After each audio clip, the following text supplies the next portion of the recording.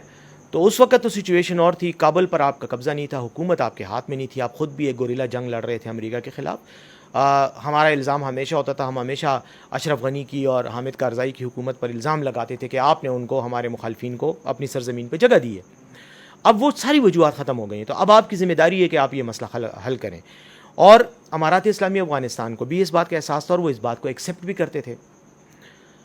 تو یہ کوششیں شروع ہوئیں کہ اب ان کو آپ کے ساتھ بٹھایا جائے. بٹھانے کے لیے ظاہر ہے بات چیت کرنی ہے. اب جب بات چیت اس طرح کے تنازعات میں جہاں جنگیں ہوئی ہوں، اور جنگ بھی کوئی 2 دن کی یا 4 دن کی جنگ نہیں ہے بلکہ 20 سال سے زیادہ عرصے کی جنگ رہی ہے، اس جنگ میں آپ جب بات کرتے ہیں تو اس میں کئی حساس چیزیں ہوتی ہیں، کئی چیزیں سینسیٹیو ہوتی ہیں، جو آپ عوام ہی کی بہتری کے لیے ان حساس چیزوں کو ڈیل کر رہے ہوتے ہیں. لیکن عوام کی بہتری اس بات میں بھی ہوتی ہے کہ ان حساس چیزوں کو عوام کے ڈومین میں نہ ڈالا جائے جب تک ان کی کوئی شکل نہ بنے. تو اس تنازع میں کئی ایسے امور تھے جو کہ طالبان کے ساتھ 1 on 1 ہونے تھے، یعنی طالبان سے مراد میری افغان طالبان ہے، ان کے ساتھ، اور پھر تحریک طالبان پاکستان کے ساتھ پرائیویسی میں ہونے تھے، خفیہ طریقے سے ہونے تھے، ان کو تشہیر نہیں دینی تھی. کیونکہ مذاکرات کو کامیاب بنانے کی خواہش اگر 10 لوگوں کی ہے تو مذاکرات کو ناکام بنانے کی خواہش 100 لوگوں کی ہے. 100 ایسے آپ کے دشمن ہیں پاکستان کے جو یہ چاہتے ہیں کہ یہ معاملہ خراب ہو، پھر لڑائی جھگڑا ہو، پھر پاکستان کی فوج ان بارڈروں پر مصروف ہو جائے، پاکستان کا پیسہ جو ہے وہ ترقی کی بجائے لڑائی میں خرچ ہو، ہمارے فوجی جوان شہید ہوں، ہمارے شہری شہید ہوں، افراتفری ہو. یہ تو وہ چاہتے ہیں. اور آپ کے کئی دشمن ہیں، آپ کے وہ دشمن آپ کے اندر بھی رہ رہے ہیں، اس ملک میں بھی رہ رہے ہیں، اور آپ کی سرحدوں کے باہر بھی ہیں. تو ہماری یہ ایک ضرورت تھی کہ ہم ان مذاکرات کے جو پروگریس ہے اس کو پبلک میں نہ آنے دیں جب تک کوئی سیٹنگ نہیں ہو جاتی. تو اکتوبر سے یہ باتیں شروع ہوئیں. حکومت کو نیچرلی جو ٹاپ لیڈرشپ ہے حکومت کی، ان کو پتہ تھا کہ یہ ہو رہے ہیں. فوج اس میں فرنٹ پہ تھی، کیونکہ فوج ہی فریق تھی، فوج ہی لڑ رہی تھی، اور تو کوئی نہیں لڑ رہا تھا ٹی ٹی پی کے ساتھ. جب بات چیت ایک خاص نتیجے پہ پہنچی، کچھ چیزوں کی انڈرسٹینڈنگ ہوئی، آپس میں بیٹھے. جب اتنے عرصے کے بعد آپ آپس میں بیٹھتے ہیں تو آپ کے اندر گلے شکوے بھی ہوتے ہیں، غصہ بھی ہوتا ہے، نفرت بھی ہوتی ہے، عدم اعتماد بھی ہوتا ہے. لیکن جب آپ برابر مسلسل بیٹھتے رہتے ہیں، بات چیت ہوتی رہتی ہے، گلے شکوے ختم ہوتے ہیں، تو پھر کام کی باتیں شروع ہوتی ہیں. تو وہ کام کی باتیں جب شروع ہوئیں، اس دوران افغان طالبان کی طرف سے یہ بات سامنے آئی، ان کی طرف سے یہ تجویز آئی کہ بھئی اب یہ معاملہ صرف فوجی نہیں رہا، اب آپ کو عوامی لوگوں کو بھی ان کے ساتھ بٹھانا چاہیے. ٹھیک ہے، تو عوامی سے زیادہ قومی، کیونکہ یہ ٹھیک ہے پورا ملک متاثر ہوا ہے دہشت گردی سے، اس میں کوئی شک نہیں ہے. کراچی سے لے کر گلگت تک یہ دہشت گردی کے واقعات ہوئے ہیں، لوگ متاثر ہوئے ہیں. لیکن خیبر پختونخوا بہت زیادہ متاثر رہا ہے. اور خیبر پختونخوا میں پھر جو زم اضلاع ہیں، جن کو آج ہم زم اضلاع کہتے ہیں، پہلے ہم فاٹا کہتے تھے، یہ تو بیسیکلی مرکز رہا ہے، اس پوری لڑائی کا میدان جنگ رہا ہے. تو افغان امارات کی طرف سے یہ مطالبہ تھا یا تجویز تھی کہ اب ان لوگوں کو بھی بٹھانا چاہیے، وہاں کے جو نمائندے ہیں کہ وہ بھی آئیں. کیونکہ اگر تحریک طالبان کے ساتھ ہماری کوئی ڈیل ہو جاتی ہے، کوئی انڈرسٹینڈنگ ہو جاتی ہے، اور ان کو ہم کہتے ہیں کہ جی آپ ہتھیار ڈالیں اور آپ پاکستان واپس آئیں اور عام لوگوں کی طرح رہیں، الٹیمیٹلی تو ڈیل کا مطلب یہی ہوتا ہے نا کہ آپ جنگ ختم کرتے ہیں، تنازع ختم کرتے ہیں، لوگ کہتے ہیں آپ آئیں اور اب اپنے ملک میں ایک عام شہری کی طرح رہے، کہ تنظیم کی طرح نہیں رہنا. تو وہ جن لوگوں کے بیچ میں رہیں گے ان لوگوں کے ساتھ بھی تو ان کو پہلے بیٹھنا چاہیے، کیونکہ ان کے آپس میں قتل مقاتلے ہوئے ہیں، لوگوں کو مارا گیا ہے، طالبان نے ان کے رشتہ داروں کو مارا ہے، انہوں نے ان کے لوگوں کو مارا ہے. تو یہ بھی ایک بہت بڑا ایشو ہے. صرف فوج کے انڈرسٹینڈنگ سے یا حکومت کے انڈرسٹینڈنگ سے یہ مسئلہ نہیں حل ہونا، آپس میں بیٹھ کے بھی یہ چیز طے ہونی ہے. اس نقطۂ نظر سے تحریک طالبان نے بھی کہا کہ ہاں ہم ان کے ساتھ بیٹھنا چاہتے ہیں. تو پھر ایک گروپ بنایا گیا، تشکیل دیا گیا، جس میں خیبر پختونخوا کے مختلف علاقوں سے وہ لوگ گئے جو اپنے علاقوں میں کوئی اثر رسوخ رکھتے ہیں، جن کا اپنے قبیلوں میں، اپنے لوگوں میں کوئی اثر ہے. ان کا ایک جرگہ کانسٹیٹیوٹ کیا گیا. اس میں سے پہلے تو علاقائی سطح پہ لوگ گئے. دسمبر جنوری کے دور میں بات کروں گا زمانے میں اس سال کچھ لوگ گئے وزیرستان سے گئے, وہ خوست میں جا کے طالبان کے تحریک طالبان کے رہنماؤں سے ملے. جنوبی وزیرستان سے لوگ گئے, باجوڑ مومن سے لوگ گئے, 20 25 30 لوگ ڈیلیگیشنز گئے, انہوں نے وہاں پہ بات چیت کی. اس کے بعد فیصلہ ہوا کہ یہ علاقائی ڈیلیگیشنز کے بعد اب ایک بڑے لیول پہ بات ہونی چاہیے اور اب کھل کے ہونی چاہیے تاکہ میڈیا کو بھی پتہ چلے, باقی چیزوں کو بھی پتہ چلے کہ ہم یہاں تک پہنچ گئے ہیں بات چیت میں. تو ہم پھر یہ جو جرگہ جس کو کہیں یا اس کو وفد کہیں وہ گیا, ہم کابل گئے.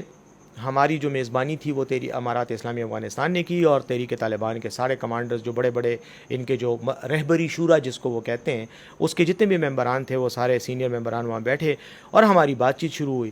تو اس میں تو کچھ فوجی معاملات تھے جن کو ہم نے نہیں ڈسکس کیا, وہ فوج کے ساتھ انہوں نے براہ راست ڈسکشن کیے, لیکن کچھ معاملات ایسے تھے جو سویلین یا سیاسی معاملات تھے, اس پر بھی بات ہوئی. اور اس میں ان کی طرف سے مطالبہ آیا کہ آپ فاٹا کا جو انضمام ہوا ہے اس سے ہم خوش نہیں ہیں, اس کو آپ ریورس کریں, دوبارہ اس کو اس صورتحال پہ لائیں. تو یہ ایک مطالبہ تھا ان کی طرف اس پہ آپ لوگوں کی رائے کیا تھی؟ نہیں, اس پر ہماری رائے یہی تھی کہ ہم آپ سے یہ اتنا آسان کام نہیں ہے, ہمارے پارلیمنٹ نے کیا ہے, ایک آئینی طریقہ کار ہے اور پارلیمانی طریقہ کار سے یہ ہوا ہے, اور اس کو اسی طرح سے ریورس کرنا پڑے گا. پھر اس ایشو پر سپریم کورٹ میں کئی کیسز زیر سماعت ہیں, ان کا سپریم کورٹ کے آرڈرز کے بغیر بھی یہ کام نہیں ہو سکتا. تو اور دوسری بات یہ کہ پاکستان میں ہم نے رائے عامہ کو ہموار کرنا ہے. آپ تحریک طالبان یہ سمجھتے ہیں کہ فاٹا کو ریورس کرنا چاہیے, لیکن فاٹا کے جو عوام ہیں ان سے بھی ہمیں پوچھنا ہے کہ ان کی کیا رائے ہے. وہاں ہو سکتا ہے کہ کئی لوگ آپ کے ساتھ متفق ہوں, وہ چاہتے ہوں کہ واپس چلا جائے, اس نظام سے خوش نہ ہو, لیکن یہ بھی پاسبل ہے کہ کئی ایسے لوگ ہوں گے جو اب نئے سسٹم سے خوش ہیں. تو یہ ساری چیزیں اس طرح نہیں ہوں گی کہ ہم یوں کریں گے اور کام ہو جائے گا, ہمیں اس پر بات کرنی. تو وہ بات چیت جاری ہے, وہ چل رہی ہے. اس میں ایک مین ایشو یہ فاٹا کے انضمام کا ان کا مطالبہ ہے کہ اس کو ریورس کیا جائے, ہم اس پر بھی بات کر رہے ہیں. لیکن ساتھ میں چھوٹی موٹی چیزیں ہیں کہ وہ کیسے آئیں گے, کب آئیں گے, وہ طریقہ کار کیا ہوگا. اب چونکہ یہ ایک چھوٹا سا مسئلہ نہیں ہے, اس کے کئی کمپلیکیشنز ہیں, اس کے کئی جہتیں ہیں, کئی پہلو ہیں. تو وہ بات چیت چل رہی ہے. اب اس بات چیت کے دوران کیا ہوا, تو یہ میں تھوڑا سا اس بات پہ آنا چاہ رہا ہوں جو آپ نے ایک سوال کا, جو آپ کا لاسٹ پارٹ تھا, کہ جب ہماری ان کے ساتھ بات چیت ہوئی ہے, انہوں نے ایک بات کی جو ہماری ان کے ساتھ 29 مئی سے لے کے کوئی 1-2 جون تک ملاقاتیں ہوئی ہیں کابل میں. اس میں نور ولی صاحب ہیں, مفتی نور ولی, جو تحریک طالبان کے امیر ہیں, انہوں نے کہا کہ آپ لوگ آئے ہیں ہمارے پاس, آپ نے ہمیں عزت دی ہے, آپ ہمارے پاس آئے ہیں, ہمارے ساتھ بات کر رہے ہیں, تو ہم آپ کو اپنی طرف سے تا حکم ثانی فائر بندی کی آفر دیتے ہیں. یعنی ہم آپ کو ایک قسم کا تجویز دے رہے ہیں, پیشکش کر رہے ہیں کہ ہم لڑائی نہیں چاہتے تا حکم ثانی. اس سے پہلے جو بھی لڑائیاں ہوئی ہیں اور جو بھی فائر بندیاں ہوئی ہیں وہ ایک مختصر مدت کے لیے ہوئی ہیں, 10 دن کے لیے, 20 دن کے لیے, 2 ہفتے کے لیے, مہینے کے لیے, اس طرح ہوتی رہی ہیں, اور پھر بعد میں ان کو بڑھایا جاتا رہا. اس بار انہوں نے کہا کہ ہم اس کو انڈیفینیٹ کرتے ہیں, ہم کوئی کٹ آف ڈیٹ نہیں دیتے, ہم آپ کے سامنے ہم آپ کو یہ دے رہے ہیں, آفر دے رہے ہیں, ہم انڈیفینیٹ تا حکم ثانی, اور اس میں صرف یہ ہوگا, یہ فائر بندی ختم تب ہوگی اگر کسی ایک سائڈ سے کوئی بڑی وائلیشن ہوتی ہے. ان کا ظاہر ہے ہماری طرف اشارہ تھا کہ اگر پاکستانی فوج یا آپ کی حکومت جو ہے ہمارے خلاف کوئی بڑی کارروائی کرتی ہے تو پھر ہم بھی پابند نہیں ہوں گے اس فائر بندی کی. دو باتیں میں نے آپ کی ساری بات سنی. ایک تو آپ نے جب کہا کہ فاٹا کا انضمام اس کے اگینسٹ سے وہ لوگ, تو آپ نے ان کو کہا کہ ہماری پارلیمان میں یہ فیصلہ ہوا ہے. تو جب اتنی بڑی ایکٹیویٹی پاکستان میں ہو رہی ہے, میڈیا کو بھی پتہ چل گیا ہے, ہر گھر میں یہ بات ہو رہی ہے, تو اس معاملے پہ پارلیمان کو ہم لوگ اعتماد میں کیوں نہیں لے رہے؟ دوسری بات یہ کہ بیرسٹ صاحب, جس شہر کی ہر گلی سے جنازہ اٹھاؤ, APS کا واقعہ, اتنے چھوٹے چھوٹے بچے ان کے جنازے اٹھے ہوں, آپ کو کیا لگتا ہے کہ اس شہر کے لوگ, اس صوبے کے لوگ ان لوگوں کو واپس ایکسیپٹ کریں گے کہ واپس ہمارے ملک میں آئیں, ہمارے ساتھ رہیں, ایک نارمل زندگی گزاریں؟ اور اس چیز کی کیا گارنٹی ہے, اور اس چیز کی گارنٹی کون لے گا کہ یہ آج سے سال بعد, 2 سال بعد, 3 سال بعد پھر سے جو ان کا ایجنڈا تھا اس پہ واپس نہیں جائیں گے, اور یہ پھر پاکستان کے حالات جو ہے وہ خرابی کی طرف نہیں جائیں گے؟ ایک بات اور بھی یاد رکھیں کہ ہماری بات ہو رہی ہے تحریک طالبان پاکستان کے ساتھ, جس کے امیر مفتی نور ولی صاحب ہیں, اور جس کے اندر رہبری شورا میں ان کے بڑے بڑے کمانڈرز ہیں. لیکن اس کا یہ مطلب نہیں ہے کہ طالبان کے نام سے آپریٹ کرنے والے, طالبان کے نام سے جدوجہد کرنے والے, جنگ کرنے والے, سب کے سب مفتی نور ولی کے ساتھ کھڑے ہیں. کئی لوگ ایسے ہیں جو ان امن مذاکرات کے حامی نہیں ہیں. ان کی سائڈ پہ وہ سمجھتے ہیں کہ پاکستان کی حکومت کے ساتھ, پاکستان کی فوج کے ساتھ جنگ بندی نہیں ہونی چاہیے, وہ جنگ لڑنا چاہتے ہیں. ان میں کچھ ہاٹ ہیڈڈ ہیں, گرم مزاج قسم کے لوگ ہیں, ینگ لڑکے ہیں, فائٹرز ہیں, جنہوں نے سوائے جنگ کے اور کچھ دیکھا ہی نہیں ہے, پیدا ہی اسی ماحول میں ہوئے ہیں, اسی میں ہی جوان ہوئے ہیں, وہ جنگ لڑنا چاہتے ہیں. کچھ لوگ آج بھی یہ سمجھتے ہیں کہ امریکہ چلا گیا, پاکستان جو ہے آج بھی ایک غیر اسلامی یا اسلام خلاف ریاست ہے, اور اس لیے وہ یہ سمجھتے ہیں کہ اس کے خلاف ہمارا جہاد بنتا ہے. تو کئی چیزیں ہیں ان کے مخالف ہیں. اچھا, پھر ان میں کئی ایسے گروپ ہیں جو داعش کے ساتھ ہیں, جن کی ہمدردیاں ان کے ساتھ ہیں, داعش کے ساتھ. داعش کا پاکستان کے خلاف جنگ ہے اور وہ جنگ لڑ رہی ہے. بالکل. وہ افغانستان کی حکومت طالبان کے خلاف بھی جنگ لڑ رہے ہیں, ہمارے خلاف بھی لڑ رہے ہیں. اس میں ایک اور فیکٹر بھی ہے, وہ فیکٹر ہے کرمنل ایلیمنٹس کا. کئی علاقوں میں ایسے مجرم پیشہ گروہ ہیں, گروپس ہیں, جو طالبان کا نام استعمال کرتے ہیں. وہ طالبان نہیں ہیں, وہ کرمنلز ہیں, لیکن وہ طالبان کا نام استعمال کر کے اپنے مقاصد کو پورا کرتے ہیں. لوگوں کو کالیں کرتے ہیں کہ جی میں طالبان کی طرف سے بول رہا ہوں, اتنے لاکھ روپے بھیجو, اتنے کروڑ روپے بھتے کی کالز آتی ہیں. بھتے کی کالز. یہ ساری تحریک طالبان پاکستان کی طرف سے نہیں آ رہی. تحریک طالبان پاکستان کو پتہ بھی نہیں ہوتا, ان کا نام استعمال ہو رہا ہوتا ہے. اسی وجہ سے عید سے کچھ عرصہ پہلے رمضان کے آخری عشرے میں کچھ لوگوں کو شکایات ہوئیں کہ ان کو بھتے کی کالیں آ رہی ہیں اور ٹی ٹی پی کے نام سے آ رہی ہیں, طالبان کے نام سے آ رہی ہیں. تو طالبان نے ایک اعلامیہ جاری کیا. انہوں نے کہا کہ ہمارے نام سے جو لوگ بھتے کی کالیں دے رہے ہیں اس کی اطلاع ہمیں دیں. اس کے بعد انہوں نے ایک بندے کا, اپنے ایک اہلکار کا نام اور اس کا ٹیلی فون نمبر باقاعدہ اپنی ویب سائٹس پہ دیا, پریس ریلیز میں دیا کہ کسی کو شکایت ہو اس سے بات کریں, ہم تک پہنچے گی, ہم اس کے خلاف ایکشن لیں گے.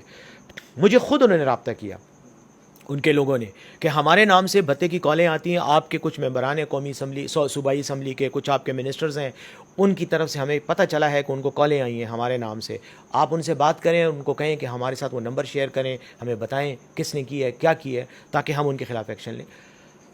اب یہ ساری باتیں جب ہو رہی ہیں تو میرے پاس کوئی وجہ نہیں ہے کہ میں پھر بھی اس بات پر شک کروں کہ نہیں آپ مجھے کال کر کے تو یہ کہہ رہے ہیں لیکن اصل میں آپ ہی بتا مانگ رہے ہیں. دیکھیں, انسان کو آپ نے اتنا, چاہے آپ کا مخالف ہے, چاہے قتلوں کی دشمنی ہے, 20 سال کی دشمنی ہے, لیکن آپ کو اتنا کریڈٹ دینا چاہیے کہ اگر وہ خود سے آپ کو ایک بات کہہ رہا ہے تو آپ کو اس پہ at least for the sake of taking the conversation on, وہ بات کو آگے بڑھانے کے لیے بھی آپ کو اس پہ اتنا اعتماد کرنا پڑتا ہے, فار گرانٹیڈ لینا پڑتا ہے, وہ فیس ویلیو پہ لینا پڑتا ہے. ایک دوسری بات یہ ہے کہ جیسے میں نے کہا ہمارے معاشرے میں یہ چیز تو ہے, لوگ یہ نام استعمال کرتے ہیں.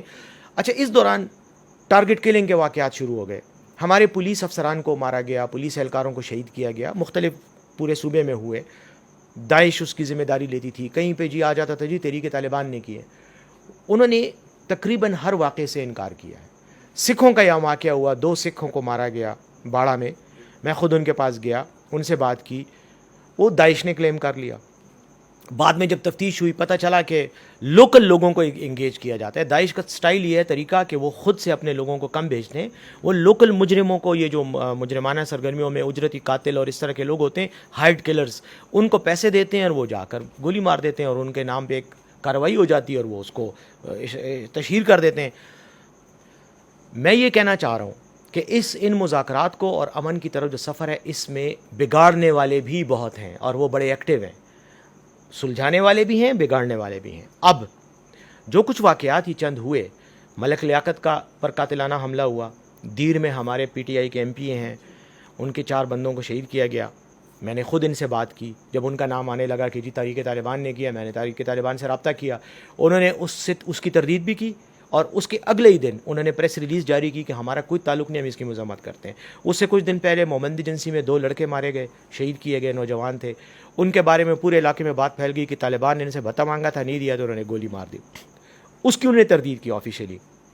سوات میں یہ جو واقعات ہوئے, سوات میں صرف ایک واقعہ ہوا ہے. آپ نے کہا ایک واقعہ ہوا ہے کہ مٹا کے علاقے میں پہاڑوں میں کچھ مسلح لوگ پائے گئے, ان کی اطلاع آئی, جس پر کارروائی کرتے ہوئے لوکل ڈی ایس پی اپنے کچھ مسلح ساتھیوں کے ساتھ وہاں گیا اس علاقے میں پوچھنے کے لیے کہ کہاں پہ آئے ہیں یا پتہ کرنے. وہاں اس کا آمنا سامنا ہوا. وہ ڈی ایس پی اور اس کے ساتھ کچھ اور لوگ تھے جو سویلین کپڑوں میں تھے, یونیفارم میں نہیں تھے. فائرنگ کا تبادلہ ہوا, اس میں وہ زخمی ہوا اور ایک ویڈیو جاری ہوئی جس میں وہ دکھا رہے ہیں کچھ لوگوں کو. ایک صاحب وہ کہہ رہے ہیں کہ جی میرا فوج سے تعلق ہے, اور ہم, لیکن وہ بھی سویلین کپڑوں میں.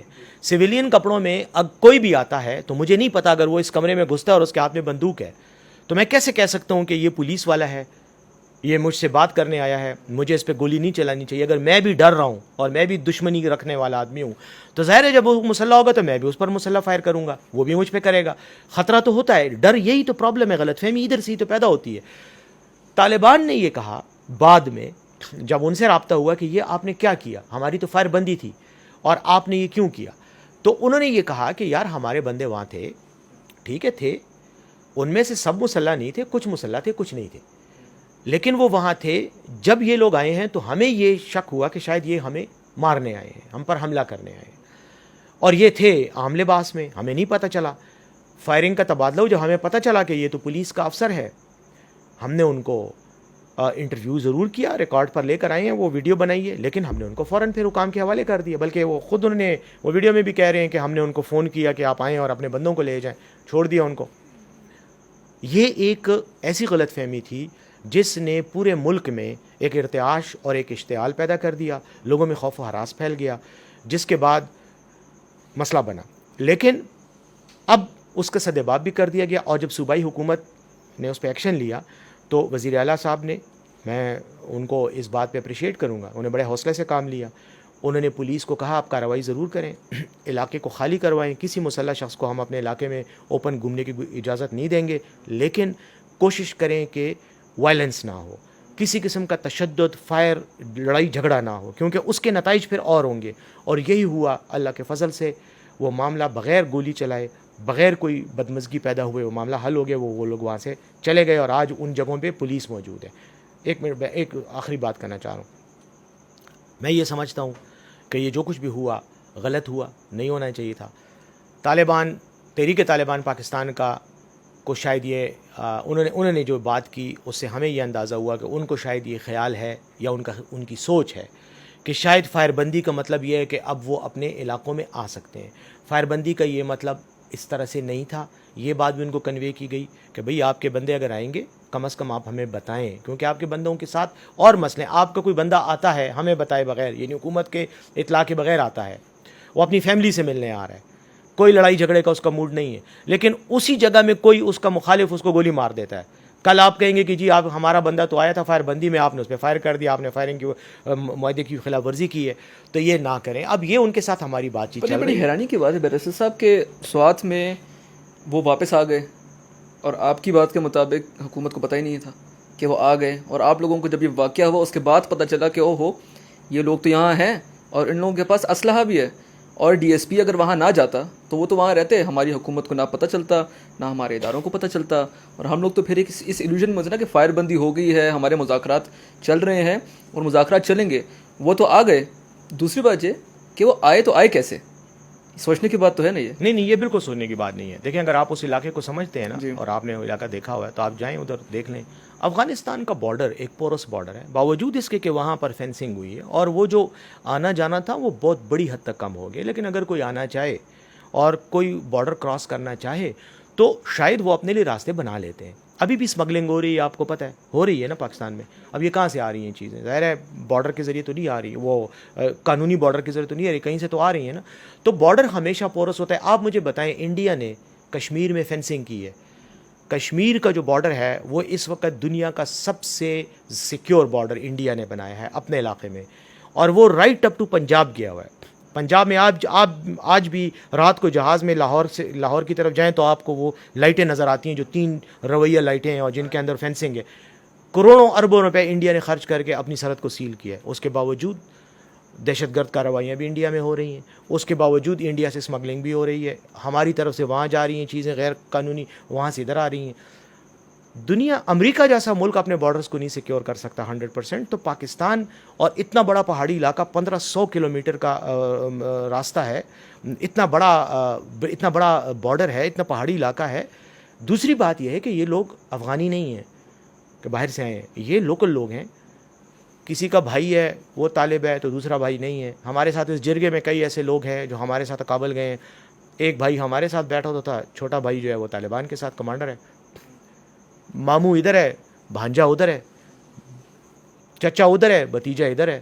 یہ تو ہماری ٹرائبل سوسائٹی کا سٹائل ہی یہی ہے. اور ہمارے لوگ ہیں نا, پنجاب کے لوگ ہیں ان کے پاس, طالبان کے ساتھ پنجاب کے لوگ بھی ہیں. ہمارے ساتھ ایک کمانڈر ان کا بیٹھا ہوتا ہے, وہ پنجابی ہے.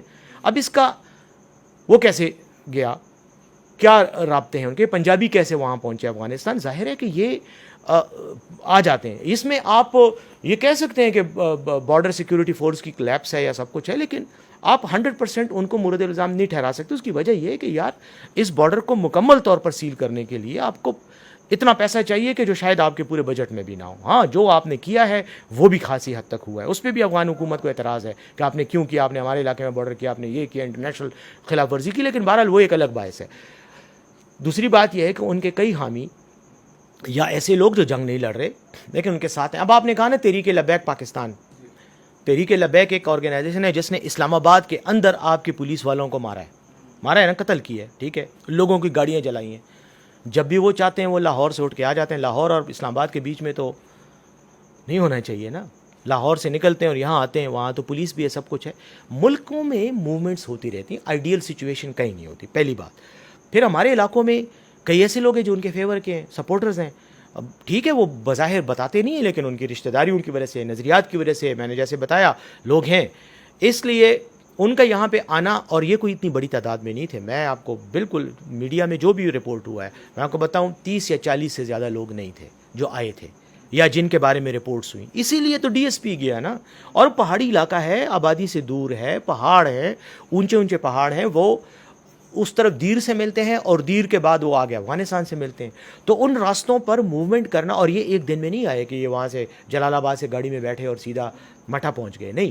تو پہاڑوں میں پیدل چلتے ہوئے آتے ہیں, راتوں کو ادھر ادھر سٹے کرتے رہے. اسلحے کے ساتھ نہیں, اسلحہ یار آپ کو کتنا اسلحہ پاکستان میں ادھر چاہیے؟ میں آپ کو ابھی 20 کلاشن کوفی ادھر دے دوں. اسلحہ تو از ناٹ این ایشو. اسلحہ کون سے ایشو؟ ان کے پاس کوئی اینٹی ایئر کرافٹ گنس تو نہیں تھی, نہ ان کے پاس کوئی ٹینک مارنے والے میزائل تھے. یہ کلاشن کوفے اور یہی اسلحہ ہوتا ہے نا. تو یہ کتنا ہے پاکستان میں؟ مطلب اگر کوئی کرنا چاہے, آپس میں ہم ایک فرینک بات کر رہے ہیں. مجھے پتہ ہے لوگ اس کو بھی ایک بات کو بتنگڑ بنائیں گے کہ جی اس نے یہ کہہ دیا کہ کتنا اسلحہ چاہیے, لیکن حقیقت یہ, کیا ہمارے ملک میں اسلحہ نہیں ہے؟ اور کیا آپ کے اس پشاور میں نہیں ہے؟ آپ صرف عید کی رات کو دیکھ لیں کتنی فائرنگ ہوتی ہے. کیا یہ سارا قانونی اسلحہ ہے؟ غیر قانونی بھی بہت ہے.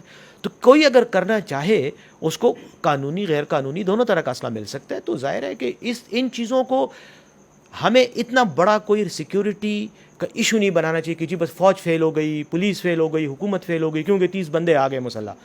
پہلی بات. دوسری بات یہ ہے کہ وہ 30 بندے اگر آئے وہ واپس بھی چلے گئے, اور وہ واپس اس لیے گئے کہ پولیس وہاں پہنچی, لا انفورسمنٹ ایجنسیز وہاں پہنچیں, اور انہوں نے اس طرح سے اس مسئلے کو مینیج کیا کہ ان لوگوں کو جانا پڑا اور وہ وہاں سے ہٹ گئے, ختم ہو گئے.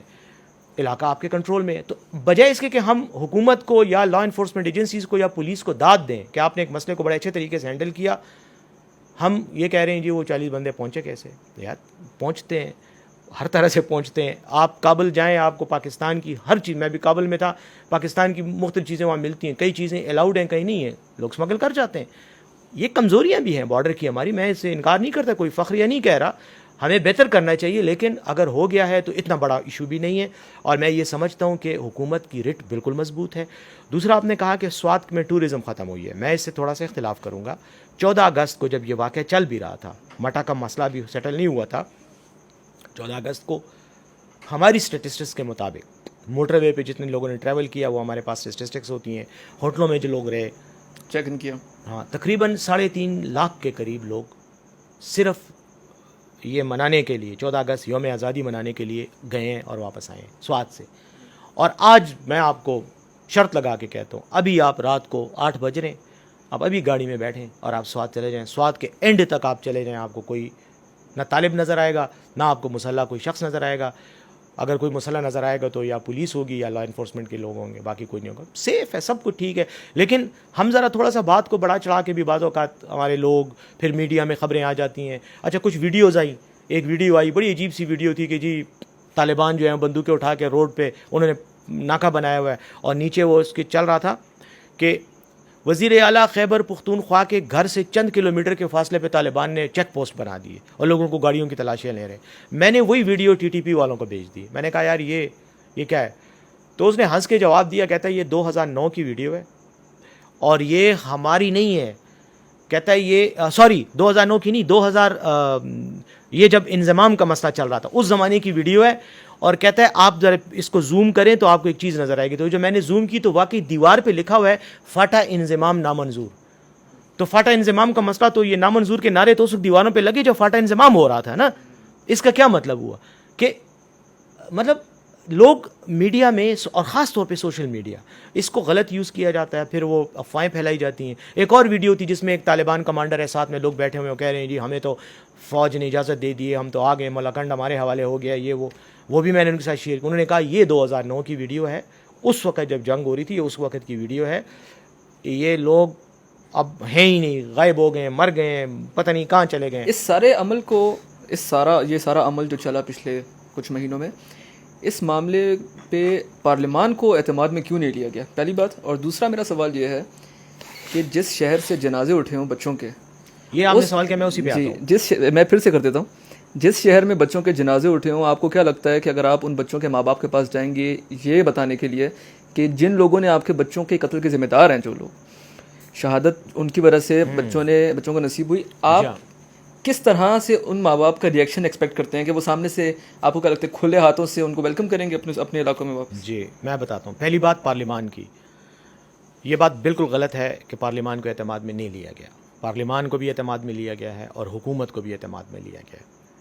جب یہ مذاکرات ہوئے, شروع میں نے بتایا جب ان کی حساسیت تھی, ابھی بات بنی نہیں تھی, تو پارلیمان کو بتانے کی بھی بات نہیں تھی. جب وہ شروع میں 2-3 ملاقاتیں ہوئیں ان کے ساتھ اور بڑی انفارمل سے ماحول میں ہوئیں, اس کے بعد جب بات کچھ تھوڑی بہت شکل اختیار کی تو وفاقی حکومت کو بھی پتہ تھا, اس وقت کے وزیر اعظم کو بھی پتہ تھا, ان کی کابینہ کو بھی پتہ تھا کہ ہماری بات چیت ہو رہی ہے.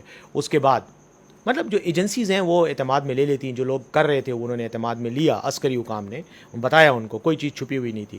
دوسری بات, جب یہ مذاکرات ہوئے تو اب اگر میڈیا کو دیکھ لیں, مجھے وہ ڈیٹ یاد نہیں ہے, لیکن میں خود کابل سے واپس آیا تو 2 دن بعد مریم اورنگزیب صاحبہ جو ہماری وفاقی وزیر اطلاعات ہیں, انہوں نے پریس کانفرنس میں ان سے کویسچن کیا گیا. انہوں نے کہا جی بالکل ہمیں پتہ ہے یہ سب کچھ ہو رہا ہے, مذاکرات ہو رہے ہیں اور ہم ان کو اون کرتے ہیں, وفاقی حکومت ان کو اون کرتی ہے. اس کے بعد دوسرا سٹیپ یہ تھا کہ اب پارلیمنٹ کو اعتماد میں لینا ہے, تو آرمی چیف, DGI ہمارے کور کمانڈر صاحب جنرل فیض حمید صاحب اور ان کے ساتھ باقی لوگ وہ پارلیمنٹ میں گئے. قومی اسمبلی کی جو قومی سلامتی کمیٹی کی کا اجلاس تھا, بلایا گیا, اس میں انہوں نے تمام تفصیلات ان کے سامنے رکھیں. وہاں پارلیمنٹ کے ممبران نے اس پر بحث مباحثہ بھی کیا, اعتراضات بھی کیے, سوالات بھی کیے. اس کے بعد پارلیمنٹ نے اوکے کیا کہ آپ جو کچھ کر رہے ہیں آپ کریں, جاری رکھیں اس عمل کو. پارلیمنٹ کی طرف سے سپروائزری کمیٹی ایک بنائی گئی, اس کا اعلان ہوا کہ پارلیمنٹ کے اندر سے ایک کمیٹی بنے گی جس میں تمام پارٹیوں کے نمائندے ہوں گے اور وہ ان مذاکرات کو سپروائز کرے گی. اور حکومت کی طرف سے اور پارلیمنٹ کی طرف سے اگر مذاکرات کرنے والوں کو یا مذاکرات کے عمل میں کوئی تجاویز چاہیے تو وہ ہم دیں گے. یہ تو آن ریکارڈ ہے, یہ تو ہو چکا ہے, اخبارات میں نے بھی شائع کیا, ٹی وی نے بھی بتایا. اور اب ہم نے جا کر تحریک طالبان پاکستان کے جو رہنما ہیں ان سے جب بات کی تو ان کو ہم نے یہ بات کی کہ اب تو ہم آ رہے ہیں لیکن بعد میں ہم آپ کے ساتھ اپنے پارلیمنٹ کے ممبران کو بھی لے کر آئیں گے. اور دوسری بات, ہم جب پہلی بار گئے مئی میں تو ہمارے ساتھ پیپلز پارٹی کے 2 لیڈرز تھے. ان میں ایک سٹنگ MPA ہیں اور فیڈرل منسٹر ہیں, اور ایک ان کے سابق MNA ہیں اسی علاقے سے ہمارے, وہ ہمارے ساتھ گئے. جب وہ گئے اور واپس آئے تو بلاول بھٹو صاحب نے ان کو شو کاز نوٹس دے دیا کہ آپ کیوں گئے. ٹھیک ہے, وہ شو کاز نوٹس بھی آپ کی میڈیا نے رپورٹ کیا. کہنے کا مقصد میرا یہ ہے کہ وہ گئے, ہمارے ساتھ پارلیمنٹ ہی کے ممبران تھے. اس وقت بھی جب ہم گئے تو ہمارے ساتھ سینیٹر بھی تھے, ہمارے ساتھ سابقہ سینیٹر بھی تھے, موجودہ بھی تھے, سابقہ ممبران قومی اسمبلی بھی ہیں, موجودہ بھی ہیں. اس لیے یہ بات کہنا کہ پارلیمنٹ یا پارلیمانی پارٹیوں کو اعتماد میں نہیں لیا گیا, یہ اکثر غلط بات ہے. لیا ہے, پروسیس چل رہا ہے, اور اب جتنا معاملہ آگے بڑھے گا اتنا ہم ان کے اعتماد میں لیں گے. اب آخری آپ کا جو سیگمنٹ تھا جو سوال کا, جو آپ نے کہا کہ APS کے بچے, ان کے والدین یا لوگ جنرل KP کے عوام کی میں بات کر رہا ہوں. اس سے پہلے یہ جو آپ کا سوال ہے اس کا میں آپ کو جواب دیتا ہوں کہ میں آپ سے ایک کاؤنٹر سوال آپ کے سامنے رکھتا ہوں اور پھر اس کا جواب بھی میں آپ کو دوں گا. میں خود آپ سے سوال کے جواب نہیں مانگوں گا. مجھے یہ بتائیں کہ پوری انسانی تاریخ میں جتنی بھی جنگیں ہوئی ہیں, بڑی بڑی جنگیں ہوئی ہیں, ان سب جنگوں میں لوگ بھی مرے ہیں, ان میں تباہیاں بھی ہوئی ہیں, نسلوں کی نسلیں تباہ ہو گئیں. ٹھیک ہے, جنگیں لڑی گئی ہیں, کئی کئی سال تک لڑی گئی ہیں. آخری فیصلہ مذاکرات کی ٹیبل پہ ہی ہوا ہے. کوئی جنگ ایسی نہیں ہے سوائے ایک کے جو ہم پر اپلائی نہیں ہوتی موجودہ دور میں, اور وہ ہے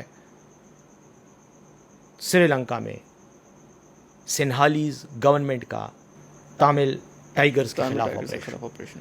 اور وہ اس لیے ہوا کہ سری لنکن گورنمنٹ نے قوت کا استعمال کر کے جو تامل ٹائیگرز تھے ان کو بالکل ختم کر دیا.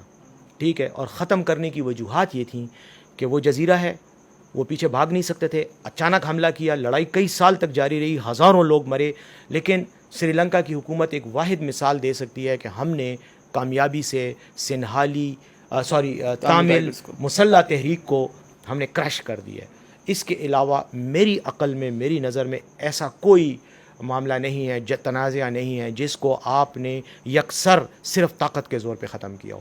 ہر معاملہ طاقت کا استعمال ہوتا ہے, کمزور ہوتے ہیں, خون بہتا ہے, لیکن الٹیمیٹلی بات ٹیبل پہ آتی ہے اور ختم ہوتی ہے. اب باقی تو چھوڑیں, ہمارے رسول اللہ صلی اللہ علیہ وسلم نے جن کی شخصیت اور جن کا اسوہ حسنہ ہمارے لیے مشعل راہ ہے, ہم اسی سے انسپائر ہوتے ہیں, ان سے رہنمائی لیتے ہیں. کیا انہوں نے معاہدے نہیں کیے؟ کیا جنگوں کے معاہدے نہیں کیے؟ وائلنس ختم کرنے کے معاہدے نہیں کیے؟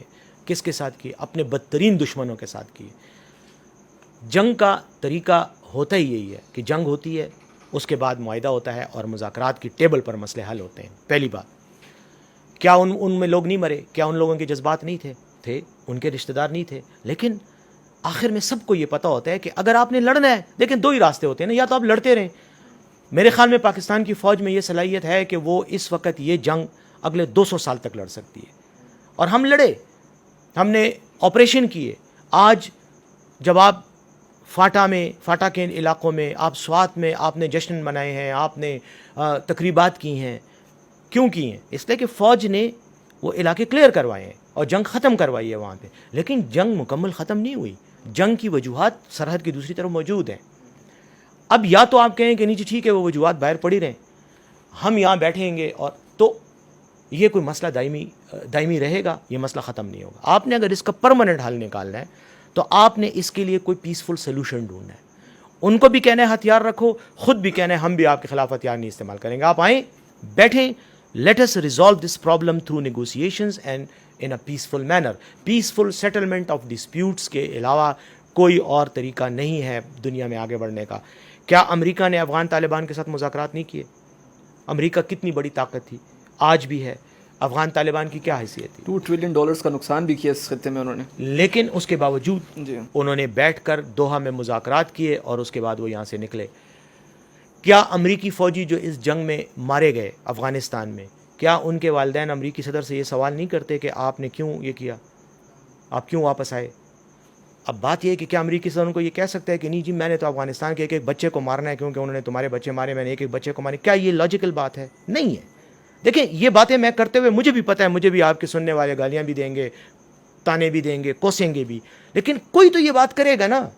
اگر ہر بندہ اس ڈر سے بات نہ کرے کہ جی فلاں بندہ ناراض ہوگا, میں سمجھتا ہوں, مجھے ان کے جذبات کا احساس ہے, میں خود بھی ایک باپ, میرے بھی بچے ہیں, مجھے پتہ ہے کہ اولاد کا دکھ جو ہے سب سے بڑا دکھ ہے.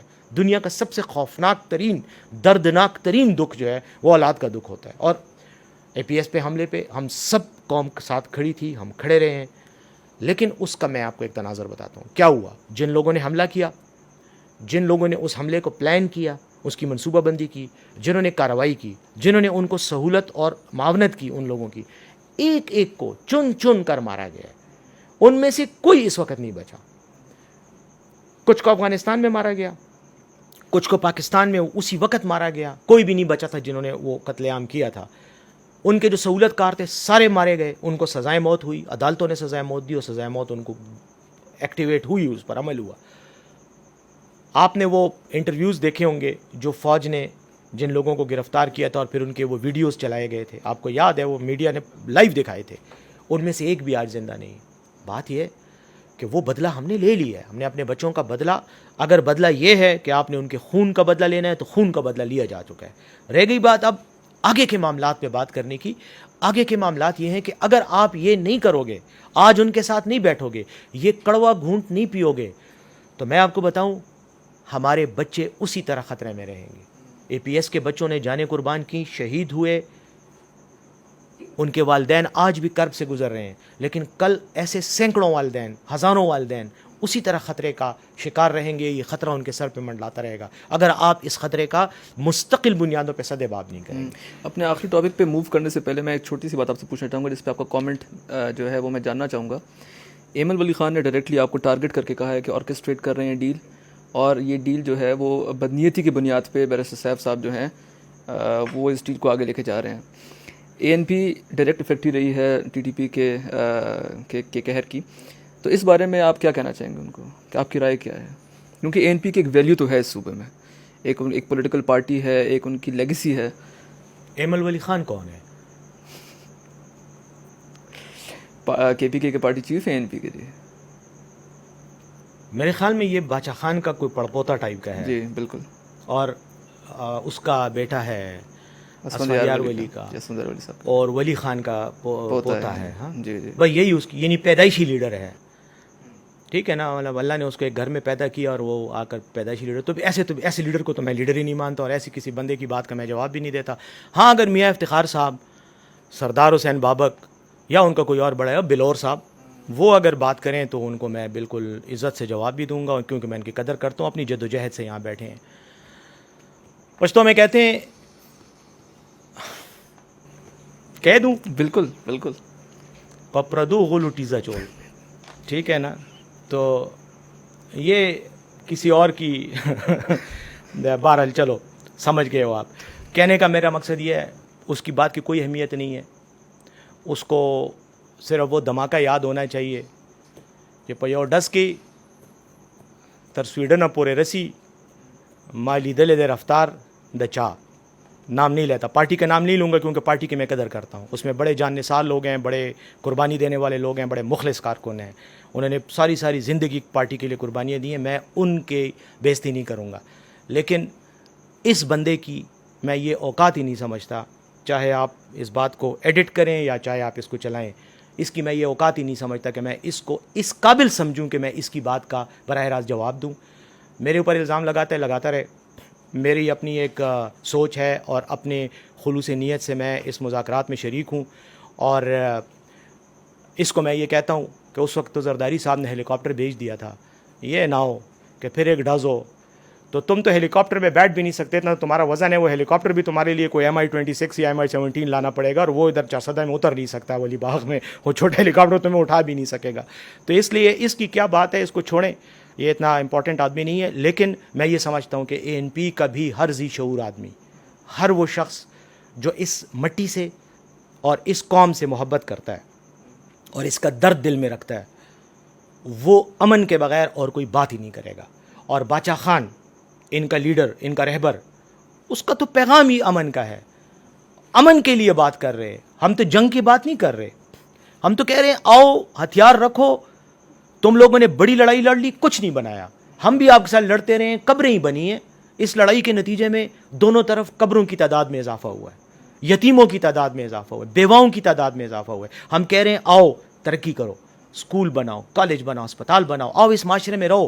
اپنی صلاحیتیں بندوقیں چلانے کی اور اپنے مسلمان بھائیوں پہ چلانے کی بجائے, اپنے پختون بھائیوں پہ چلانے کی بجائے, آؤ وہی بندوقیں رکھو, قلم اٹھاؤ اور اپنی نسلوں کو بناؤ تاکہ علاقہ ترقی کرے, پشتون عوام ترقی کرے, پاکستان ترقی کرے, مسلمان ترقی کرے, انسانیت ترقی کرے.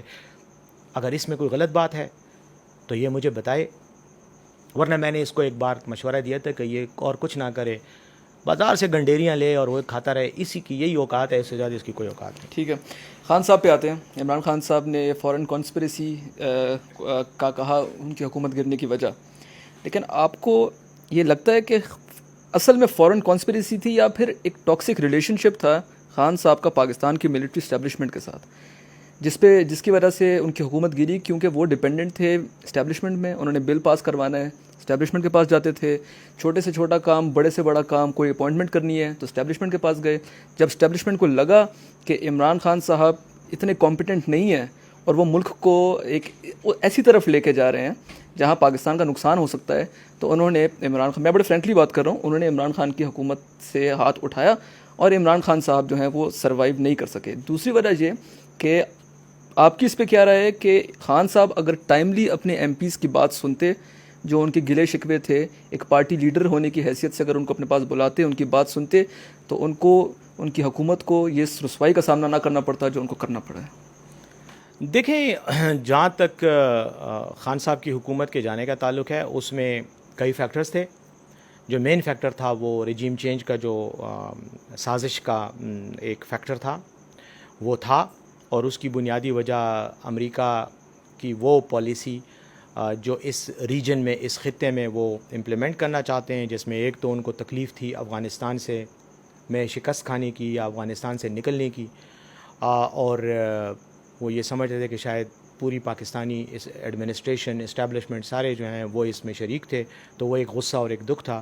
اور فوراً اس کے بعد جو ہے وہ رشیا یوکرین کا کانفلکٹ شروع ہوا، تنازع شروع ہوا، جس میں پاکستان کے وزیر اعظم عمران خان صاحب رشیا گئے، اور انہی دنوں میں گئے جن دنوں میں رشیا نے پھر حملہ بھی کر دیا۔ شاید وہ وہیں تھے جب رشیا نے انویڈ کیا یوکرین کو، تو اس کے نتیجے میں ایک یقیناً ایک منفی سوچ یو ایس ایڈمنسٹریشن کی تھی، اور یہ ہمارا پارٹی کا اور عمران خان صاحب کا بیانیہ ہے، اور یہ ان کا موقف ہے کہ ان کی حکومت کو ہٹانے میں امریکی اسٹیبلشمنٹ کا ہاتھ تھا۔ اب امریکی اسٹیبلشمنٹ نے وہ رول کیسے پلے کیا، اس کی کچھ چیزیں سامنے ہیں۔ وہ یہ ہیں کہ ہمارے لوگوں کے ساتھ، ہمارے اتحادیوں کے ساتھ ملاقاتیں، عین اسی ٹائم ملاقاتیں، پھر کچھ لوگوں نے تو بتایا بھی کہ ملاقات میں ہم سے کیا باتیں ہوئیں۔ اس کے بعد یہ جو پوری گیم بنی، اس میں عمران خان صاحب کے خلاف ایک میڈیا میں ایک ہائپ کریٹ کرنا، ایک ایسا ہائپ کریٹ کرنا کہ حکومت پہ ان کا کنٹرول نہیں ہے، ان کے اتحادی جو ہیں وہ ان سے بھاگ رہے ہیں، وہ ان کو چھوڑ رہے ہیں، یہ بھی ایک پرسیپشن، ایک تاثر بنایا گیا۔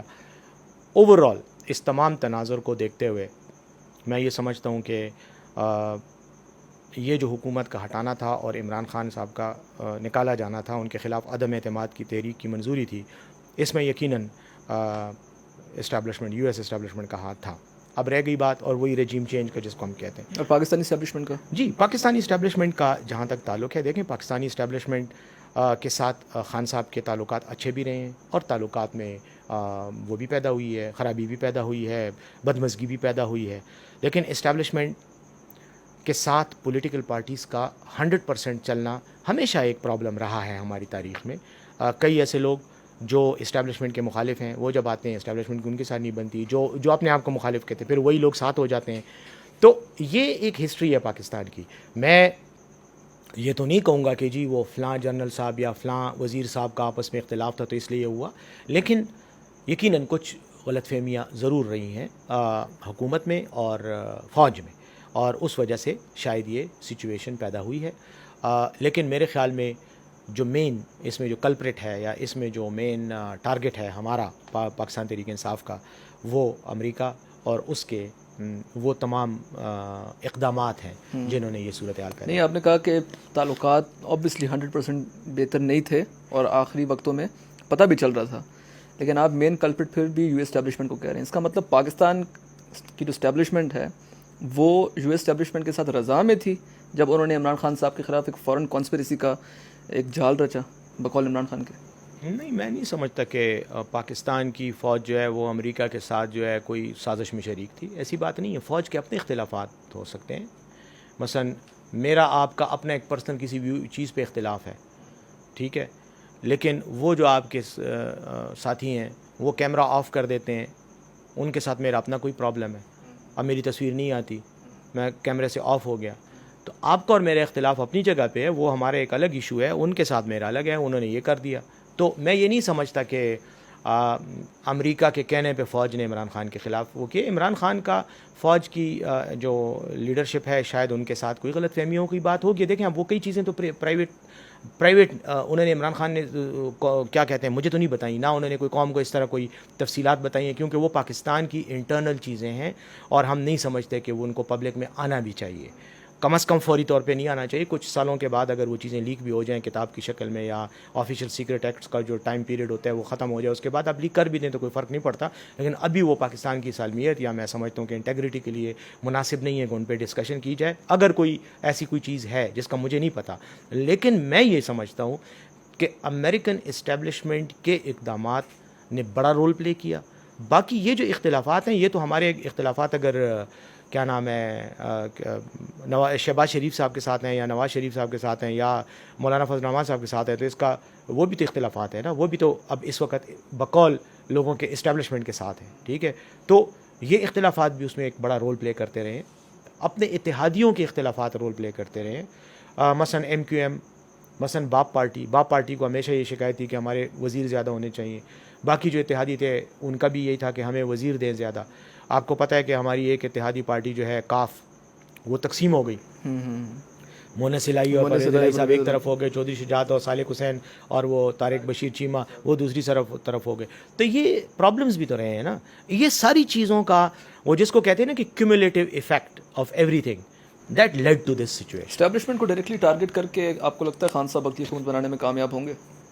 خان صاحب نے تو اسٹیبلشمنٹ کو ٹارگیٹ ہی نہیں کیا. اگر اسٹیبلشمنٹ سے مراد فوج ہے تو آپ ان کی لاہور کی تقریر سن لیں, اس میں تو انہوں نے فوج کو سپورٹ کیا ہے, بلکہ فوج کے بارے میں یہ کہا ہے کہ یہ تاثر ہی غلط ہے کہ میں فوج کو مخالف ہوں. میں فوج کو مخالف نہیں ہوں, اور وہ تو میرے خیال میں اس تاثر کو زائل کر رہے ہیں رادر دین کے اس تاثر کو ابھار رہے ہیں. جب خان صاحب ایک بات کرتے ہیں کہ میں نے ایک ویڈیو ریکارڈ کر کے ایسی جگہ پہ رکھی ہوئی ہے کہ اگر مجھے کچھ ہوا تو وہ ویڈیو میں سارے نام لوں گا, تو اوبیسلی وہ سیاستدانوں کی بات تو کر نہیں رہی, کیونکہ اگر سیاستدانوں کے تو سارے نام لے لیتے ہیں.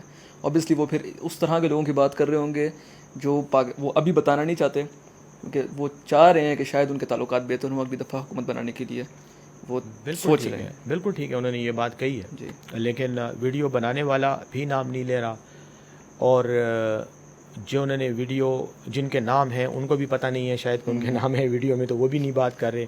تو اس لیے ہم بھی اس پر اس وقت بات کریں گے جب وہ ویڈیو ریلیز ہوگی, تو پھر ہم اس میں ڈسکشن کریں گے. ٹھیک ہے, انشاءاللہ تب بات کریں گے. لیکن اتنی بات تو آپ بھی مانتے ہیں کہ وہ سیاستدانوں کی بات نہیں کر رہے؟ نہیں, میں نہیں مانتا ہوں. اب میرے لیے اندازہ ہی ہے نا, اسپیکولیٹو بات ہے نا. مطلب میں ایک اسپیکولیٹ کر رہا ہوں کہ جی اس میں فلاں کا نام ہوگا, نہیں اس کا نہیں, اس کا ہوگا. مطلب غیر ضروری بات ہے, میں اس لیے اس پہ اتنا دھیان نہیں دیتا. وقت آئے گا تو اس کی بات کرتے ہیں. 10واں سال پاکستان تحریک انصاف کی حکومت کا چل رہا ہے, لیکن پشاور میں ایز سچ کوئی ویزیبل چینج نظر نہیں آتا. جس طرح لاہور کو اگر ہم دیکھیں یا ہم لوگ اسلام آباد کو دیکھیں, ایک بارش ہو جاتی ہے پانی کھڑا ہو جاتا ہے, سینیٹیشن کا نظام نہیں ہے, پورے پشاور میں پارکنگ کا نظام نہیں ہے. آپ یہاں سے چلے جائیں حیات آباد تک تو راستے میں آپ کو گاڑی اگر پارک کر کے کسی شاپ میں جانا ہے تو پارکنگ کا کوئی نظام ہی نہیں ہے. 10 سال میں پاکستان تحریک انصاف پشاور میں ایز سچ کوئی ویزیبل چینج کیوں نہیں لا سکی, جس کو وہ اگلے الیکشن میں بھلے ہی خان صاحب کو یا اور پاکستان تحریک انصاف کو ایک سمپتی کا ووٹ مل بھی جائے, جو اس وقت خان صاحب کی ویو چل رہی ہے, لیکن آپ کو لگتا ہے کہ اس طرح کا چینج جو ہم لوگوں نے ایکسپیکٹ کیا تھا پاکستان تحریک انصاف سے خیبر پختونخوا میں, وہ ڈیلیور کرنے میں وہ ناکام رہے؟ اور ایک اور بات بھی میں کہنا چاہوں گا کہ چیف منسٹر خیبر پختونخوا محمود خان صاحب جو ہیں, ان کے بارے میں یہ بات بھی کہی جاتی ہے کہ وہ بزدار 2.0 ہیں. وہ صرف بزدار صاحب پنجاب میں تھے جس کی وجہ سے ان کے اوپر لائٹ نہیں گئی اور بزدار صاحب ٹارگٹ ہوتے رہے. اس کی ایک وجہ یہ ہے کہ پچھلے 4.5 سالوں میں محمود خان صاحب میڈیا کے سامنے ایک دفعہ بھی نہیں آئے. میڈیا کی تنظیموں سے APNS, PFU, JCPNE سے وہ کبھی بھی نہیں ملے, اور اگر ان سے انڈیپینڈنٹ بلاگرز نے, میڈیا پرسنالٹیز نے بھی انٹرویو لینے کی بات کی ہے تو ان کے بندے یہی کہتے ہیں کہ محمود خان صاحب جو ہیں وہ انٹرسٹڈ نہیں ہیں. شاید اس کی یہ بھی وجہ ہو سکتی ہے کہ اس صوبے میں ایک سے زیادہ چیف منسٹرز ہیں, جس کی وجہ سے کمزور فوٹنگز پہ کھڑے ہوئے محمود خان صاحب, اور وہ اس طرح کی کوئی بات نہیں کرنا چاہتے جس کی وجہ سے ان کو نقصان ہو. سوالات کئی ہو گئے ہیں اب اس میں, چونکہ موضوعات ڈفرینٹ ہو جاتے ہیں اس لیے پھر وہ فوکس بات تھوڑی مشکل ہو جاتی ہے. لیکن جہاں تک پہلا آپ کا سوال ہے کہ PTI نے اپنی 9 سال ہوئے ہیں ہمیں, 10واں سال ابھی شروع ہے, بلکہ ابھی 10واں نہیں 9واں سال جا رہا ہے. تو جہاں تک تعلق ہے فیزیبل کاموں کا, اور میں تو سمجھتا ہوں کہ آج اگر آپ 10 سال پہلے مرے ہوئے کسی شخص کو پشاور میں زندہ کر دیں, دوبارہ اللہ اسے زندہ کر دے اور وہ آ جائے, تو شاید وہ پشاور کو بہت ڈفرینٹ پائے گا میرے اور آپ کی نسبت. تو اس کی وجہ کیا ہے؟ اب اس کو BRT نظر آئے گا, جنگلہ بس جس کو خان صاحب کہتے تھے. ہاں لیکن ٹھیک ہے کہتے تھے نا, وہ تو کوئی بات نہیں ہے. 6 سال میں بنی, اسلام آباد میں 1.5 سال میں بنی. قائد اعظم ایک زمانے میں پاکستان کے مخالف تھے, کانگریس پارٹی میں تھے. اس کے بعد وہی شخص آتا ہے اور وہ پاکستان بناتا ہے مسلم لیگ کے پلیٹ فارم سے. انسان سوچ کو چینج بھی کرتا ہے. اب اور آپ خان صاحب کو قائد اعظم کے ساتھ کمپیئر کر رہے ہیں. نہیں دیکھیں نا، اب یہ اب وہ ٹپکل وہ نہیں، میڈیا میں والا typical media والی بات نہیں کر رہا. الفاظ کی جنگ آپ نے شروع کر دی. میں نے آپ کی بات کو بتایا کہ اگر ایک بندہ آج اگر میں سوچتا ہوں کہ مجھے گرین ٹی پسند ہے اور گھنٹے بعد میں کہوں کہ یار مجھے کافی بھی پسند ہے، اور آپ کہیں کہ نہیں آپ تو تھوڑی دیر پہلے گرین ٹی پسند کرنے کا کہہ چکے ہیں، تو اب کافی کہنا آپ کے لیے حرام ہے، تو یہ غلط بات ہے نا. اب اس وقت قائد اعظم کی میں نے مثال اس لیے دی کہ قائد اعظم اس وقت سوچتے تھے کہ ہندوستان کے مسلمانوں کے لیے بہتر یہ ہے کہ ہندوستان رہے. کانگریس کی سوچ تھی. چند سالوں کے بعد ان کی سوچ بدل گئی. انہوں نے کہا نہیں، پاکستان ہونا چاہیے، ہندوستان کو ڈیوائڈ ہونا چاہیے. پاکستان بن گیا. تو خان صاحب نے اگر اس کو جنگلہ بس کہا یا اس کو وہ کہا، اس پہ اعتراض کیا، تو وہ پنجاب میں جو وہ بنا رہے تھے شہباز شریف صاحب، لاہور میں جو بنا رہے تھے شاید، یا اسلام آباد میں جو بن رہی تھی، اس کو دیکھ کر انہوں نے یہ بات کی. لیکن بعد میں جب انہوں نے اپنی پلاننگ کی اور انہوں نے وہ دیکھا کہ اس کی افادیت ہے، تو انہوں نے پاکستان پشاور میں بنا دی. اور آج اس سوچ کو دیکھ کر اگر آپ کے پی میں پشاور میں اس پروجیکٹ کو صرف لے لیں تو میرے خیال میں جتنی سہولت ایک عام آدمی کو اس کی وجہ سے ہے، شاید اور کوئی ایسا وہ نہیں ہے. وہ پشاور میں وہ ڈیزل کا دھواں چھوڑتی ہوئی ویگنیں اور وہ خواتین کو جو ٹھونس کے اندر بٹھایا جاتا تھا، لوگ پیچھے لٹکے رہتے تھے، وہ ساری چیزیں ختم ہو گئی ہیں. ایک عام آدمی کو جو پبلک ٹرانسپورٹ کو یوز کرنا چاہتا ہے، اس کو بین الاقوامی معیار کی ایک ٹرانسپورٹ کی سہولت اس لیول کی مل گئی ہے کہ وہ ایک باعزت طریقے سے اس پہ سفر کر سکتا ہے. تو میری رائے میں بہت بڑا اقدام ہے. دوسری بات، آپ کی جیب میں بھی، میری جیب میں بھی، اور یہاں پر بیٹھے ہوئے جتنے بھی یہ 4 بندے 5 بندے بیٹھے ہیں، ان سب کی جیب میں پاکستان کا شناختی کارڈ ہے. پاکستان کا شناختی کارڈ ان کو صرف شناخت نہیں دے رہا، ان کو 10 لاکھ روپے کا چیک بھی دیا ہوا ہے. ان کی جیب میں 10 لاکھ روپے کے نوٹ پڑے ہوئے ہیں. اللہ نہ کرے ان میں سے ان کو یا ان کی فیملی میں کسی کو آج ڈاکٹر کی ضرورت ہو، 10 لاکھ روپے تک یہ جا کر ہسپتال میں علاج کروا سکتے ہیں. اس سے پہلے لوگ مر جاتے تھے، منتیں کرتے تھے ہمیں، لوگ ان کے لیے چندے جمع کرتے تھے، آپریشن کے پیسے لوگوں کے پاس نہیں ہوتے تھے. آج آپ کا ہر شہری اللہ کے فضل سے اس کو یہ پتہ ہے کہ اس کو اگر کڈنی ٹرانسپلانٹ بھی کرنا پڑے، اس کو اگر دل کا آپریشن کرنا پڑے، بڑے بڑے آپریشن جس پہ لاکھوں روپے خرچ ہوتے تھے، وہ آج انصاف صحت کارڈ کی وجہ سے اس کو 10 لاکھ روپے تک علاج مل رہا ہے. بہت بڑی ڈیولپمنٹ ہے. اور میں آپ کو بتاؤں، دنیا کا اس وقت میرے معلومات کے مطابق جو بہترین نظام ہے صحت کا جو بنایا گیا تھا، وہ برطانیہ کا نیشنل ہیلتھ سروس تھا، سسٹم تھا. آپ اس کو دیکھ لیں اور اس کو دیکھ لیں، ہم آج ان سے بھی بہتر ہیں. اور یہ انٹرنیشنل ریٹنگ کی میں بات کروں، میں اپنی طرف سے نہیں کہہ رہا، انٹرنیشنل جو ادارے جو ہیلتھ سسٹمز کو ریٹ کرتے ہیں، وہ آپ کے صحت کارڈ کو دنیا کے بہترین نظاموں میں سے ایک نظام سمجھتے ہیں. پھر آپ کو میں بتاؤں باقی جو شعبے ہیں زندگی کے، ان میں مثلا آئی ٹی کو آپ دیکھ لیں. آئی ٹی کو جتنی ترقی دی گئی ہے، ڈیجیٹلائزیشن کا پروسیس ہم نے شروع کر دیے. اب ہم وہ سمریاں پیپرز پہ نہیں کرتے، ہم کمپیوٹر پہ کرتے ہیں. یہ ایک بہت بڑا پروسیس. یہ جو ریونیو ریکارڈ کمپیوٹرائزیشن کا پروسیس ہے، اور کیا بتاؤں آپ کو. مطلب یہ جو آپ کے پاس پشاور میں پشاور انسٹیٹیوٹ آف کارڈیالوجی ہے، دنیا کا ورلڈ ٹاپ لیول کے جو رینکنگ کے جو انسٹیٹیوشنز ہیں جو آپ کو کارڈک سروسز پرووائڈ کرتے ہیں، ہیلتھ سروسز، ان میں آپ کا وہ ہے. ہم نے ایجوکیشن سسٹم میں مسائل بھی ہوتے ہیں. ظاہر ہے ہم ایک غریب ملک ہیں، مطلب میں اس کو امیر ملک تو ہے نہیں، بالکل ڈیولپنگ کنٹری. ہاں ہم یقیناً ہمارے مسائل بھی ہیں، ہمارے ایٹیٹیوڈس کا بھی پرابلم ہے، ہمارے رویوں کا بھی پرابلم ہے، جس پر ہم نے شروع میں بات کی. لیکن اس تمام چیزوں کے باوجود میں سمجھتا ہوں کہ تحریک انصاف نے اس ملک میں بہت کچھ کیا. ہم نے اسمال ڈیمز کا نظام رائج کیا ہے. آپ کے جو پہاڑی علاقے ہیں وہاں پہ چھوٹے ڈیمز بنے ہیں، وہاں پر لوگوں کی جو علاقائی ضروریات ہیں وہ وہاں سے پوری ہو رہی ہیں. نیٹ ورکنگ روڈ پر جتنا کام ہوا ہے، اب آپ کو پتہ ہے اتنا بڑا ایک علاقہ فاٹا جو کہ اس سے پہلے وفاقی حکومت کے زیر انتظام تھا، وہاں کی ذمہ داری وفاقی حکومت کی تھی، وہ سارا آپ کے اوپر آ گیا، ضم ہو گیا، تو ہمارا حصہ بن گیا. اب وہاں ڈیولپمنٹ، سڑکوں، اسکولوں، اسپتالوں کا پورا جال بچھانا وہ ہماری ذمہ داری ہے. وفاقی حکومت نے ہمارے ساتھ کمٹمنٹ کی تھی کہ ہمیں وہ اس سلسلے میں پیسے دیں گے، جو ان کا حصہ بنتا تھا وہ ہمیں دیں گے، جو ڈیولپمنٹ کا. اس سال جب ہماری حکومت ختم ہوئی ہے مرکز میں، تو اس سال 25 ارب روپے، 25 بلین روپے انہوں نے کاٹ دیے، نہیں دیے. اب وہ کام متاثر ہوگا یقیناً، لیکن وزیر اعلیٰ صاحب نے کہا ہے کہ میں باقی مدوں سے پیسے کاٹ کر فاٹا کے کام کو نہیں روکنے دوں گا، اور ہمارے کام چل رہے ہیں وہاں پہ. تو ان تمام مشکلات کے باوجود میں یہ سمجھتا ہوں کہ جس طرح پرفارم ہم کر رہے ہیں، ہم بہت بہتر کر رہے ہیں. ہاں ہم اس سے بہتر بھی کر سکتے ہیں، اور ہمیں بہتر کی جدوجہد کرنی چاہیے، ہمیں مطمئن نہیں ہونا چاہیے اور نہ ہم مطمئن ہیں۔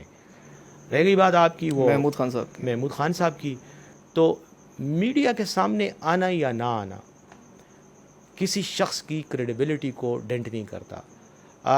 بعض لوگوں کا مزاج میڈیا سیوی ہوتے ہیں، وہ میڈیا میں آتے ہیں، ان کو پسند ہوتا ہے میڈیا کے ساتھ انٹریکشن کرنا۔ بعض تھوڑے سے نہیں ہوتے، ان کو کام سے انٹرسٹ ہے۔ میرے خیال میں محمود خان صاحب جتنی ترقیاتی کام کرتے چلے جا رہے ہیں، تو اس میں جب بھی کوئی ایونٹ ہوتا ہے تو میڈیا کو بھی بلایا جاتا ہے، افتتاح میں بھی بلایا جاتا ہے، اختتام میں بھی بلایا جاتا ہے۔ کل پھر میڈیا کو بلایا گیا ہے۔ کل ہم پشاور نیو ہاؤسنگ سوسائٹی جو ہے، یہ ویلی جو ہے پشاور ویلی سوسائٹی، اس کے کاغذات لوگوں میں مالکانہ دے رہے ہیں، تقسیم کر رہے ہیں۔ بہت بڑا پروجیکٹ ہے یہ۔ پشاور شہر جو پرانا شہر ہے، پرانے طرز پہ بنا ہے، اور یہی وجہ ہے کہ اس پرانے شہر میں چونکہ یہ پرانے طرز پہ بنا ہے، اس لیے جب آپ ڈیولپمنٹ کا کام کرتے ہیں تو اب گاڑیاں آ گئی ہیں، کاریں آ گئی ہیں۔ آج سے 50 سال پہلے کاروں کی یہ تعداد نہیں تھی، بلکہ آج سے 20 سال پہلے یہ تعداد نہیں تھی۔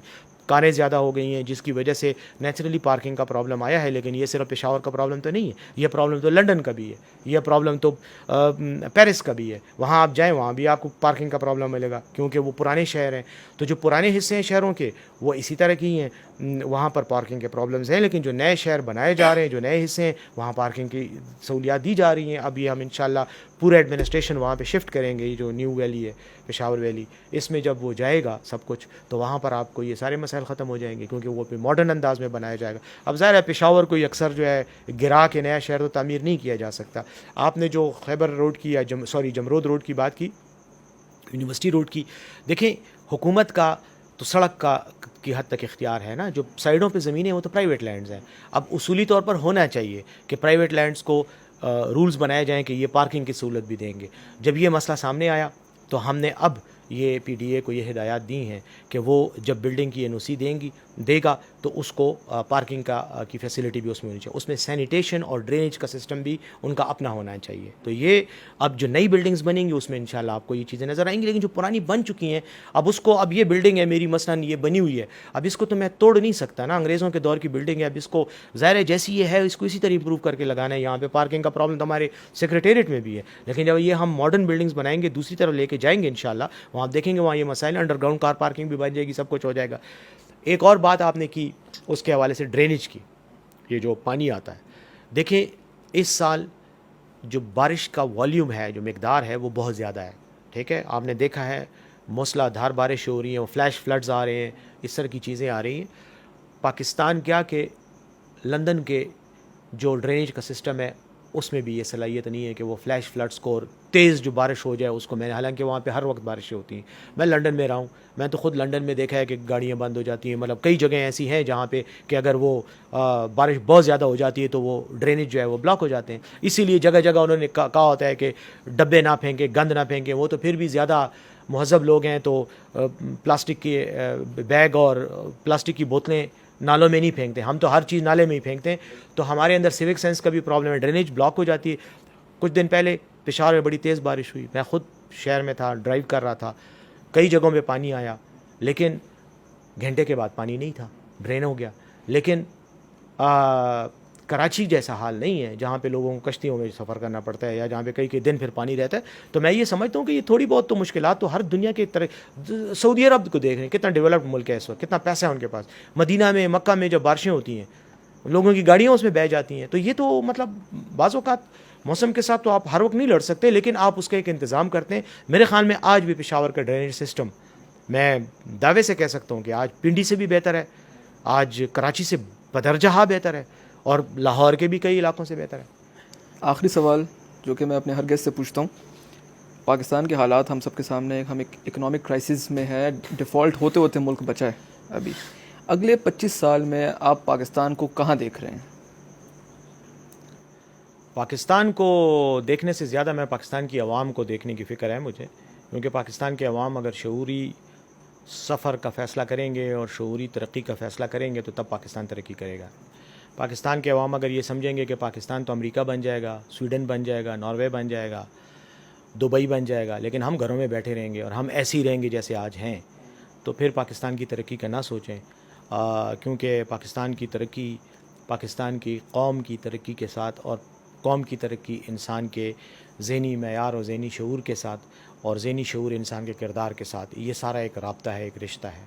کردار آپ کی عقل کا تعین کرتا ہے، عقل آپ کے فہم کا تعین کرتی ہے، فہم آپ کو ویژن دیتی ہے، اور جب آپ کے اندر ویژن آتا ہے تو پھر ترقی ہوتی ہے۔ اور میرے خیال میں پاکستانی قوم کو اس معاملے میں کام کرنا چاہیے۔ مجھے پاکستان کی جو نئی نسل ہے، جو اب ہمارے بعد آنے والی نسل ہے، آپ کی جو جنریشن ہے، میری رائے میں مجھے آپ سے بڑی امیدیں ہیں۔ آپ لوگ یہ جو نئی نسل ہے ڈائنامک ہے، پیٹریوٹک ہے، محب وطن ہے۔ سب سے بڑی بات یہ ہے، جتنی نفرت پاکستان کے خلاف ہماری جنریشن میں تھی، کہیں پہ سندھو دیش بن رہا ہے تو کہیں پہ پختونستان بنایا جا رہا ہے تو کہیں پہ قائد اعظم کے ویژن کو، دو قومی نظریے کو چیلنج کیا جا رہا ہے، آج میں سمجھتا ہوں کہ شاید ہماری یہ جو نئی جنریشن ہے اس میں وہ بات نہیں ہے۔ They are committed to Pakistan, Pakistan پر وہ کوئی کمپرومائز نہیں کرتے۔ تو وہ چیز ہماری ہے، اللہ کے فضل سے ہمیں وہ خطرہ نہیں ہے۔ ہمارا خطرہ یہ ہے کہ ہماری قوم شعوری طور پر سفر کرے، ترقی کرے، اور اس پاکستان کو اس قابل بنائے کہ لوگ اس پر فخر کریں۔ اور جیسے میں نے کہا، تعلیم بھی ہے، لیکن تعلیم سے زیادہ، سہولیات سے زیادہ، سڑکوں اور نہروں اور بجلی کے ڈیموں سے زیادہ ہمیں جس چیز کی ضرورت ہے وہ ہمیں اپنے ذہنی اور عقلی معیار کو بہتر بنانے کی ضرورت ہے۔ کیونکہ علامہ اقبال کہتے ہیں کہ جہان تازہ کی افکار تازہ سے ہے نمود، جہان تازہ کی افکار تازہ سے ہے نمود، کہ سنگ و خشت سے ہوتے نہیں جہاں پیدا۔ بڑی بڑی بلڈنگیں بنانے سے جہان نہیں پیدا ہوتے، کو افکار تازہ چاہیے، اور افکار تازہ کے لیے آپ کو علم کی ضرورت ہے، شعور کی ضرورت ہے۔ تو میری پاکستانی نوجوانوں سے، مرد اور خواتین سب سے یہ ریکویسٹ ہے، اور میں یہ سمجھتا ہوں کہ مجھے کرنی چاہیے، کہ وہ اپنی شعوری سطح کو بلند کریں، دماغ کو زیادہ استعمال کریں، اور اللہ انہیں کامیابی بھی دے گا، ان کی رہنمائی بھی کرے گا۔ اور ایک چیز ہے، دوسروں کے بارے میں ہمیشہ اچھا سوچیں۔ نیت صاف ہونی چاہیے۔ ہاں، جب یہ چیز ہونی چاہیے، جب آپ دوسروں کے بارے میں اور دوسروں کی زندگی کو بہتر بنانے کا سوچیں گے تو اللہ آپ کی زندگی بہتر کر دے گا۔ بالکل۔ Thank you so much for giving us time, بہت مزہ آیا۔ آئی ہوپ کہ جتنا مزہ مجھے آیا آپ کی باتیں سن کے ہمارے ویورس کو بھی آئے گا۔ Thank you so much for giving us time, اور آئی ہوپ یہ ایپیسوڈ آپ کو پسند آئی ہوگی۔ انشاءاللہ ملاقات ہوگی آپ کے ساتھ اگلی ایپیسوڈ پہ۔ بہت شکریہ، تھینک یو۔